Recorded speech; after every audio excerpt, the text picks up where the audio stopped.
ದುನಿಯಾ ವಿಜಿ ಸರ್ಗೆ ನನ್ನ ಕಡೆಯಿಂದ ಒಂದು ಪ್ರಶ್ನೆ.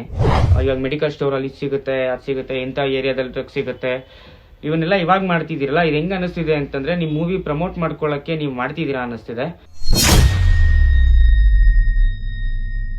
ಭೀಮಾ ಸ್ಕ್ರಿಪ್ಟ್ನ ಸ್ಟಾರ್ಟ್ ಮಾಡಿ ನೀವು ಒಂದು ಮ್ಯಾಕ್ಸಿಮಮ್ 3 ವರ್ಷದ ಹಿಂದೆನೇ ಬರ್ದಿರ್ತೀರಾ.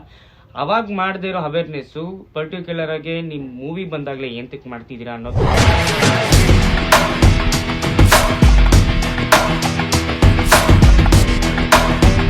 ಭೀಮಾ ಮೂವಿ ಬಂದಾಗ್ಲೇನೆ ನಿಮ್ಮ ಇದು ಗಾಂಜಾದು ಇದ್ರದ್ದು ಅವೇರ್ನೆಸ್ ಮಾಡ್ತಿದ್ದೀರಾ. ಅದಕ್ಕಿಂತ ಮುಂಚೆನೆ ಮಾಡ್ಬೋದಾಗಿತ್ತು, ನೀವು ಪೊಲೀಸ್ ಹೇಳ್ಬೋದಾಗಿತ್ತಲ್ವಾ. ಆಕ್ಚುಲಿ ಏನು ಅಂತಂದ್ರೆ ದುನಿಯಾ ವಿಜಿ ಸರ್ಗೆ ನನ್ನ ಕಡೆಯಿಂದ ಒಂದು ಪ್ರಶ್ನೆ. ಏನು ಅಂತಂದ್ರೆ ನಿಮ್ಮ ಮೂವಿ ನಾವೆಲ್ಲ ನೋಡಿದೀವಿ, ನೀವು ಡೈರೆಕ್ಷನ್ ಮಾಡಿರೋದು, ಆಕ್ಟಿಂಗ್ ಮಾಡಿರೋದು. ಭೀಮಾ ಮೂವಿ ತುಂಬಾ ಚೆನ್ನಾಗಿ ಬಂದಿದೆ.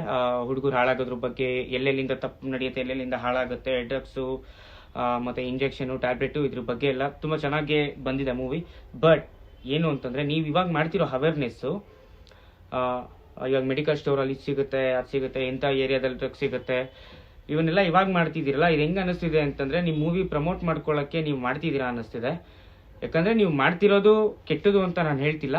ಬಟ್ ಏನು ಅಂತಂದ್ರೆ ನೀವು ಈ ಭೀಮಾ ಸ್ಕ್ರಿಪ್ಟ್ನ ಸ್ಟಾರ್ಟ್ ಮಾಡಿ ನೀವು ಒಂದು ಮ್ಯಾಕ್ಸಿಮಮ್ 3 ವರ್ಷದ ಹಿಂದೆನೇ ಬರ್ದಿರ್ತೀರಾ. ಅವಾಗ ಮಾಡದೇ ಇರೋ ಅವೇರ್ನೆಸ್ಸು ಪರ್ಟಿಕ್ಯುಲರ್ ಆಗಿ ನಿಮ್ಮ ಮೂವಿ ಬಂದಾಗಲೇ ಏಂತಕ್ಕೆ ಮಾಡ್ತಿದ್ದೀರಾ ಅನ್ನೋದು ಡೌಟು ನನಗೆ ಕಾಡ್ತಿದೆ. ಯಾಕಂದರೆ ನಾನು ನಿಮ್ಮನ್ನು ನೋಡಿಕೊಂಡೇ ಬೆಳೆದಿರೋನು ನಾನು. ಸೊ ಇದೊಂದು ಡೌಟ್ ಇದೆ ನನಗೆ, ಏಂತಕ್ಕೆ ಪರ್ಟಿಕ್ಯುಲರ್ ಆಗಿ ಭೀಮಾ ಮೂವಿ ಬಂದಾಗ್ಲೇನೆ ನಿಮ್ಮ ಇದು ಗಾಂಜಾದು ಇದ್ರದ್ದು ಅವೇರ್ನೆಸ್ ಮಾಡ್ತಿದ್ದೀರಾ. ಅದಕ್ಕಿಂತ ಮುಂಚೆನೆ ಮಾಡ್ಬೋದಾಗಿತ್ತು, ನೀವು ಪೊಲೀಸ್ ಹೇಳ್ಬೋದಾಗಿತ್ತಲ್ವಾ. ಸೊ ನನಗಿದೊಂದು ಡೌಟು. ನಾನೇನಾದರೂ ತಪ್ಪಾಗಿ ಕೇಳಿದರೆ ದಯವಿಟ್ಟು ನನ್ನ ಕ್ಷಮಿಸಿ, ಓಕೆನಾ. ಸೊ ನನಗಿದಕ್ಕೊಂದು ಆನ್ಸರ್ ಬೇಕಾಗಿತ್ತು.